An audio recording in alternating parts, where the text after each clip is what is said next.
Ir-reverse osmosis huwa l-proċess li bih l-ilma baħar ikun ittrattat u purifikat sabiex minnu jiġi prodott ilma tajjeb għax-xorb.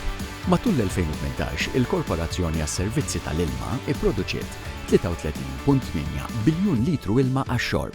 19.3 biljun litru minnhom kienu ġejjin mill-ilma baħar. Iżda r-reverse osmosis jikkonsma l-elettriku u għaldaqstant jikkontribwixxi għall-emissjonijiet. It-tliet impjanti ta' reverse osmosis li għandna flimkien jikkonsmaw 3% tal-konsum tal-enerġija elettrika ta' Malta. Dan hu diġà ħafna aħjar minn kemm konna nikkonsmaw daqs 10 snin ilu, grazzi għall-investiment qawwi li għamlet il-Korporazzjoni għas-Servizzi tal-Ilma biex timmodernizza u żżid l-effiċjenza fl-impjanti tagħha.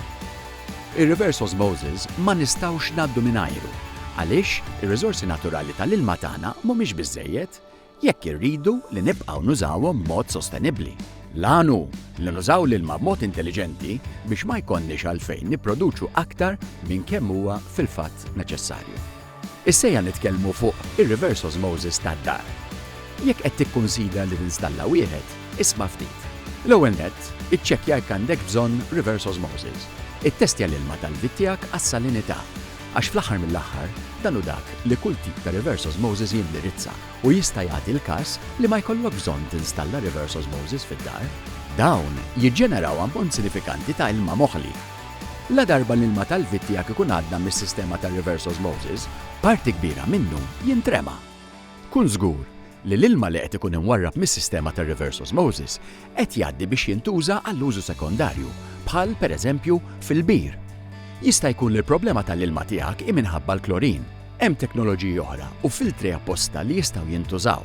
Dawn huma orħos, jikkonsmaw inqas enerġija u jaħlu inqas ilma.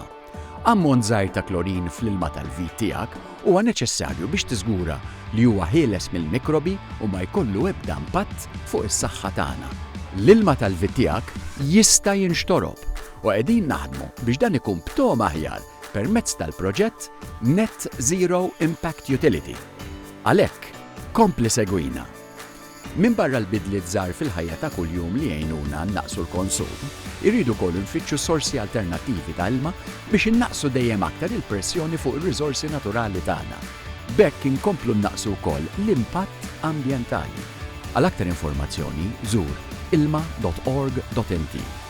L-ilma ibda minnu. Dan il-proġett hu parzjalment iffinanzjat mill-Unjoni Ewropea bħala parti mill-Fond ta' Koeżjoni, Fondi Strutturali u ta' Investiment Ewropej 2014-2020.